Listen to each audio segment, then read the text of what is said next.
Good evening, this is Capital News for Monday, March 27, 2017.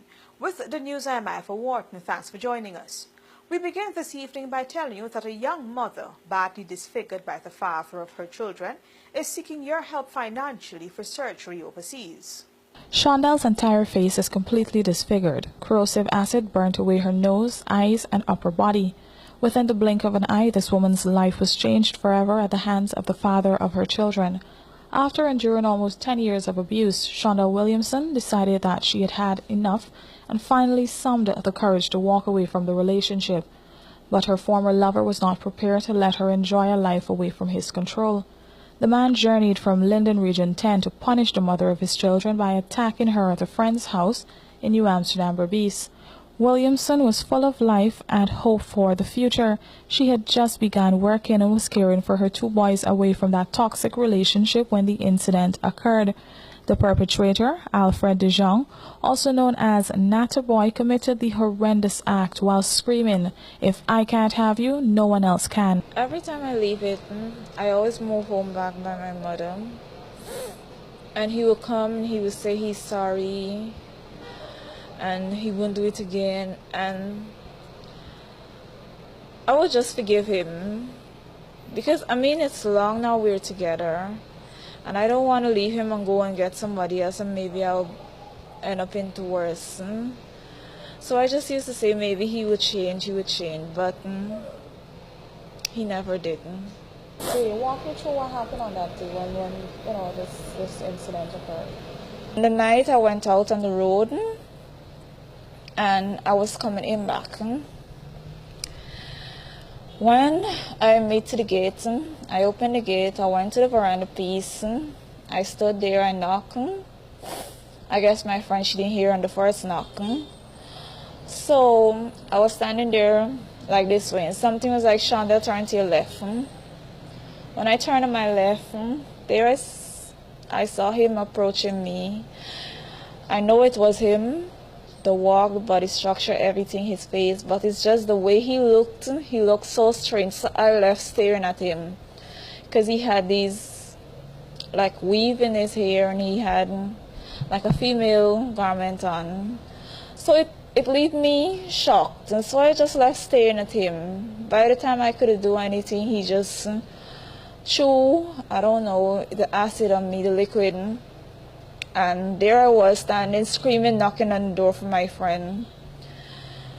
I guess he threw down the container and he ran out.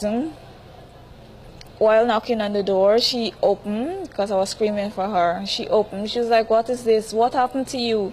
I was like, "It's Alfred." Shonda was hospitalized at the Georgetown Public Hospital for 9 weeks, fighting to save her sight, which is now tremendously blurred. The extent of her injuries are so severe that she is not able to receive care in Guyana.